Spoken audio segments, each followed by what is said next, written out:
आज की सबसे बड़ी खबर तो परवेज़ खटक की प्रेस कॉन्फ्रेंस है महमूद खान के साथ बैठ के साबिक़ वज़ीर आला KP के, जिसमें उन्होंने पाकिस्तान तहरीक-ए-इंसाफ पार्लियामेंटेरियंस उसको कायम करने का, अलहदा से एक सियासी जमात कायम करने का ऐलान कर दिया और तहरीक-ए-इंसाफ के हवाले से अपने जो ख़दशात हैं, तहफ़्फ़ुज़ात हैं और उनका जो तर्ज़ सियासत है उसके ऊपर अपने खुल के इज़हार ख़याल भी किया। और एक एक्सपेक्टेड मूव थी, लेकिन शायद इतने बड़े पैमाने पर कोई तवक्को नहीं था कर रहा कि बम फूटेगा और इतना बड़ा धचका तहरीक-ए-इंसाफ को लगेगा या इमरान खान को लगेगा।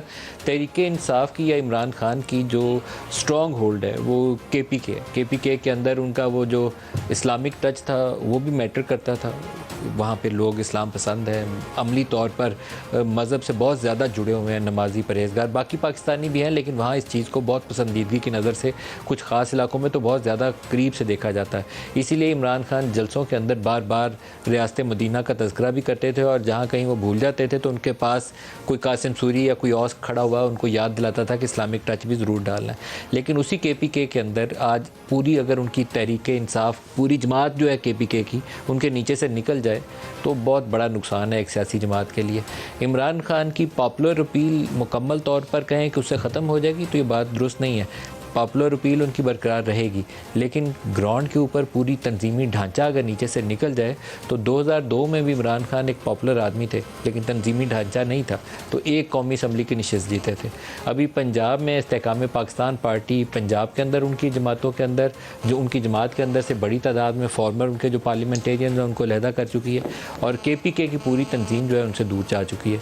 तो आइंदा इलेक्शन के अंदर क्या हाल होगा PTI का, बज़ाहिर तो यही नज़र आता है कि बहुत अच्छी सूरत हाल नहीं होगी और कुछ अभी सवालात बाकी हैं कि ख़ुद इमरान खान और PTI का आइंदा इंतखाबात में स्टेटस क्या होगा। क्या इमरान खान नाअहल करार पाएंगे? क्या तहरीक-ए-इंसाफ के ऊपर कोई पाबंदी लगाई जाएगी? उनके लोग जो इलेक्शन में खड़े होंगे क्या वो आसानी के साथ इंतखाबी अमल में हिस्सा ले पाएंगे? इन सवालात का जवाब आना बाकी है। 2018 मंजरनामा हमें भूलना नहीं चाहिए। इन इस्टेब्लिशमेंट ने तहरीक-ए-इंसाफ के अंदर खुल के इन्वेस्टमेंट करनी शुरू की थी अक्टूबर 2011 लाहौर के जलसे से और 2018 में उनकी हुकूमत बनवाई थी। 2018 में उनकी हुकूमत बनवाने से पहले उन्हें नवाज़ शरीफ को ना सिर्फ नाअहल करना पड़ा, उसको जेल भी भिजवाना पड़ा ताकि तहरीक जो PMLN का स्ट्रॉन्ग होल्ड है पंजाब, जब तक वो तोड़ेंगे नहीं तब तक PTI को खड़ा होने के लिए जगह नहीं मिलेगी। इसके बावजूद पंजाब के अंदर जो नंबर ऑफ़ सीट्स थी PMLN की ज़्यादा थी। फिर वहाँ जहांगीर तरीन ने और अलीम ख़ान ने उन्होंने वो जो इंडिपेंडेंट कैंडिडेट्स थे उनको जहाज़ों में वो भर के लाए और डिलीवर किया बनी गाला में, जिससे PTI की हुकूमत पंजाब में भी कायम हुई और मरकज़ के अंदर भी कायम हुई। और कराची के अंदर जिस तरीके से इंतखाबात के अंदर मुदाखलत की गई थी वो भी कोई राज वाली बात नहीं है, सब जानते हैं। आइंदा इंतखाबात इमरान खान के लिए बहुत मुश्किल खबर होंगे और बहुत मुश्किल इम्तहान होगा PTI और इमरान खान के लिए कि वो इंतखाबी अमल का अगर हिस्सा रहने के काबिल रहते हैं तो उसके अंदर वो अच्छा रिजल्ट दे पाएँ।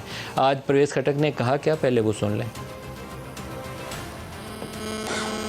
मुत्तफ़िका फ़ैसला हुआ कि हम मिलकर एक नए पार्टी की बुनियाद रखेंगे जिसका नाम पाकिस्तान तहरीक-ए-इंसाफ पार्लियामेंटेरियन होगा। हमने 3-4 दफ़ा तहरीक-ए-इंसाफ ने इलेक्शन के मौके क्यों ज़ाया किए जो हमें मिल चुके थे? क्या हमने जमहूरियत के रास्ते पे चलना है या इंतशार वाला रास्ता अपनाना है? ये सवाल बहुत गहरा है। इसके पीछे क्या वजूहात थी कि तहरीक-ए-इंसाफ ने इलेक्शन नहीं एक्सेप्ट किया और आज तक हम इंतशार की तरफ जा रहे हैं? मुल्क के लोग सोचें कि तहरीक-ए-इंसाफ ने क्यों इलेक्शन के वक्त ज़ाया किए। ये बहुत बड़ा राज है और ये राज जिस दिन खुलेगा तो सबकी आंखें खुल जाएंगी कि तहरीक-ए-इंसाफ का प्रोग्राम क्या था।